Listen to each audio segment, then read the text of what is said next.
Well, hello there. What's up, guys? It's Kyle once again. So I got a bit of a story to tell you guys. So I was at the gym today. I was doing my last set of squat rack curls. I finished up and I felt this huge pain in my back. Unfortunately, I didn't slam my 20 grams of BCAAs right after the workout, so I basically lost all my gains and I have a bit of a back injury now. It's okay though, because YOLO. So, due to the fact that I'm now walking around like there's a pickle up my butt, which may or may not be true. I wasn't able to go out tonight and do what I normally do on a Friday, which is, of course, bingo. So, as I ran out of beef jerky pretty early on in the night, I decided that I would do a review of Bioshock. Doing a review on Bioshock Infinite, made by 2K Games and Irrational Games. So yeah, I've been playing the shit out of this game ever since it came out, and now I'm playing the shit out of it again. So I've been working hard trying to put this review together for you guys ever since I got really bored 5 minutes ago. Okay, but in all seriousness, I've never done a video game review. I don't really know where to start, so we'll just roll with it, I guess. So anyone who knows game reviews knows that every game reviewer starts with the story, so we'll start with that. So if you played a Bioshock before, you know exactly what to expect. You're going to get these huge fruitopias, these giant utopias that are secluded from the rest of the world. Now in both games, there's some stuff going down. In the first two games, the city is Rapture went to shit. In this one, you go to the city of Columbia, which is floating in the air, and the game takes place in 1910 somehow. But it's a video game.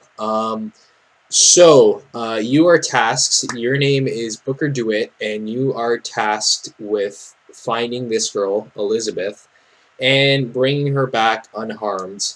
And apparently that was supposed to get rid of some debt that he had. Kitty! So the story is really, really good. That's what you expect out of a Bioshock game, and I think they really nailed it. The main plot points were excellent, and there's all these little subplot points. Lots of character development. All the characters are, very multi-dimensional. You find out a lot about Booker, especially towards the end. A lot about Elizabeth too. You see, what struggles she's going through. There's all these little subplots like this, civil war basically going on against the people of the religious fanatic leader guy of Colombia known as Comstock, which kind of sounds like a cable company, and the Vox Populi, who basically the rebels, whatever. All these different things kind of mesh together, and they did a really good job at it. So I think the main thing that kept me glued to the game, among other things, was the story.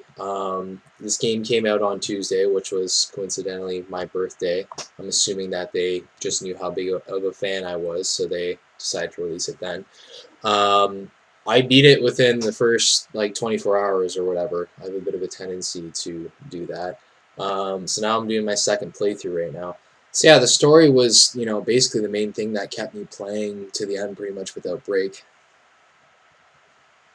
It was my day off, don't judge me. I really did care about the characters. Like I said, they're all very multi-dimensional, and their progression throughout the story, I really wanted to see what happened to them. The story keeps you engaged right until the end, and if you played the first Bioshock, there's a huge twist. I couldn't see it coming. I don't think anybody would be able to see that twist coming, and at the end, you're just going to be completely mind-fucked. It was incredible. Spoiler alert, it was all a dream. Just kidding. You're actually Tyler Durden the entire time. Okay, not really. It's actually a bigger twist than that.